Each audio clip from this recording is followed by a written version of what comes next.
The Cityfolk Festival has always been seen as the one event that we do every year that already naturally is a way to build community in Dayton, but we've been wanting to invigorate the Culture Builds Community program more tangibly.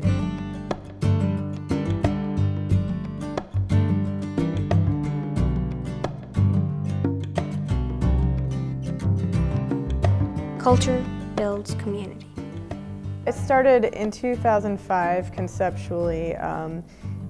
Jan Laporte-Jenelson, who's the director of East End Community Services, was looking for a way to invigorate culture more in the community. She came to Cityfolk, and Cityfolk said, well, we've actually been wanting to do more community work. So they came up with the Culture Builds Community concept. It was mainly focused on artist residencies, so we bring in artists to reflect cultural groups that are in the neighborhood, and then we look for ways to highlight a particular culture, but then we'll look for ways that it connects with other cultural groups. It's a long-standing relationship between Kelsa and East End Community Services. She does Culture Builds community programs throughout the city of Dayton, primarily focused on the relationship with the neighborhood school centers. The first 3 years of running Culture Builds Community, what we found was working really well is that we had this great partnership happening with the East End Community School and engaging parents and community members through the school, and then we had East End, which was a great community-based partner, and then ourselves, the arts agency.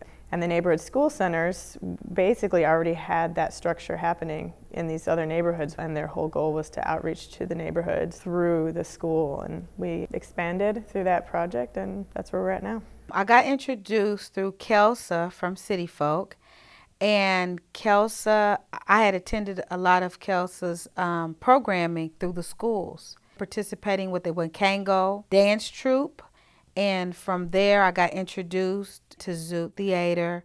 So it was an opportunity to collaborate with other community venues such as Dakota Street Center, Cityfolk, Zoot Theatre. So, I mean, it was a win-win situation for everybody. Well, we had been hearing about Zoot. They kind of, came onto the scene, and right away kind of put themselves out there. So we had talked to Tristan a few times, and then we knew that we were kind of looking at the idea of doing a professional material culture exhibit around a puppetry and mask theme. With puppetry and even with mask work, it's been used for centuries, as far back as anybody can remember, or been recorded that masks and puppets have been used to tell stories. In relation to going out to communities and that sort of thing to tell their stories and really connect with their different cultures, they use them also in their ancestry, and so I thought maybe that this would be a nice combination to do that.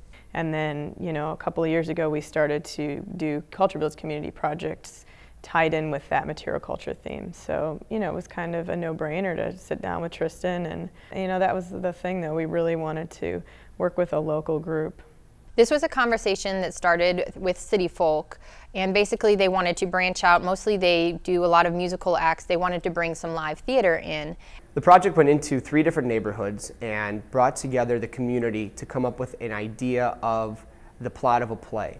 So basically we went in the communities, did these story circles, came up with these emotional issues that kids are dealing with, put them in a safe context. Then the scripts were written by our directors. We sent in builders from the Zoot Theatre Company, and kids were able to work firsthand with professionals in terms of creating their own characters. They moved to the studio and were given the task of designing these masks.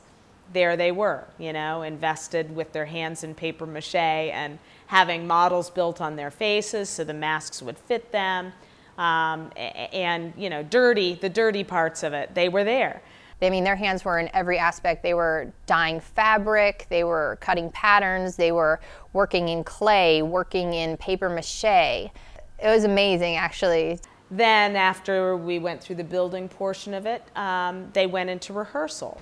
The roughest part was having to do it over and over again, and I've learned that when you're in movies and plays, you're going to have to do things like that so you get it right. One of the things I think that the kids came out of the play experience with, although they may not verbalize it, is the sense of commitment.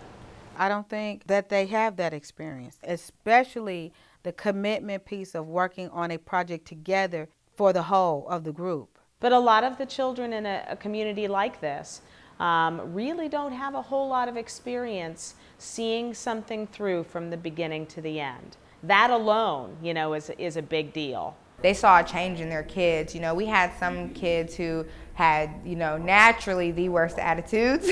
And by the end of the project, they're like, well, you know, how did I look doing this? Or what did you think about that? This was commitment on, upon a lot of people, adults, you know, the parents, staff. We're building capacity. That's really what this program is about. It's about building capacity in these neighborhoods. The idea is that we're going to be engaging more people every year that stick with the projects and that help more and more to kind of shape where we're going. Especially going into some of the communities, it would be a great opportunity, again, for long-term healthy children, healthy adults, healthy communities. And that's how Culture Builds Community works.